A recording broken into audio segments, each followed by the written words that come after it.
একটা রাজনৈতিক দলের তাদের ছাত্র সংগঠন নির্বাচন কমিশনের সামনে দাঁড়িয়ে নির্বাচনকে বন্ধ করার জন্য, বানচাল করার জন্য তারা মত তৈরি করেছে। এটা পুরো জাতির জন্য লজ্জা। এই ধরনের আচরণ আমরা কখনো প্রত্যাশা করি না। যারা গণতন্ত্রের জন্য লড়াই করেছে, আমার কষ্ট লাগে আজকে যদি শহীদ জিয়া বেঁচে থাকতো অথবা মরহুমা বেগম খালেদা জিয়া যদি বেঁচে থাকতো, তিনি সবচেয়ে বেশি কষ্ট পেতেন। নির্বাচন বন্ধ করার জন্য কিভাবে আপনারা এই ধরনের মত তৈরি করতে পারেন? আজকে দেখতে পেয়েছি জাতীয়তাবাদী আইনজীবী ফোরামের সদস্যরা তারা গিয়ে যে রিট করেছে সেই রিটের পক্ষে তারা গিয়েছে এবং পরবর্তীতে 4 সপ্তাহের জন্য এই নির্বাচনকে স্টে করে দেওয়া হয়েছে। এখন আমার প্রশ্ন, আপনারা যে নির্বাচন বানচাল করার জন্য কাজ করেছেন, আপনারা কোন মুখে জাতীয় নির্বাচন 12 ফেব্রুয়ারি যে নির্বাচন হবে সেই নির্বাচনে ভোটের জন্য আপনারা নাগরিকদের সামনে কোন মুখে যাবেন? আপনারা চেহারা দেখাতে পারবেন? এই জুলাই বিপ্লব পরবর্তীতে আজকে চমৎকার একটা গণতান্ত্রিক পরিবেশ তৈরি হয়েছে।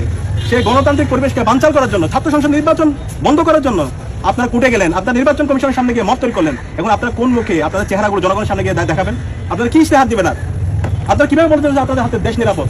আপনার ক্যাম্পাসগুলোতে কিভাবে এই গণতান্ত্রিক পরিবেশ রাখবেন? তাহলে তো আমরা সেই যে আগের হাওয়া দেখতে পেয়েছি, সেই হাওয়া দিকে আমরা ফিরে যাচ্ছি। আজকের অবস্থানের মাধ্যমে আপনারা শহীদদের সাথে সুস্পষ্ট প্রতারণা করেছেন।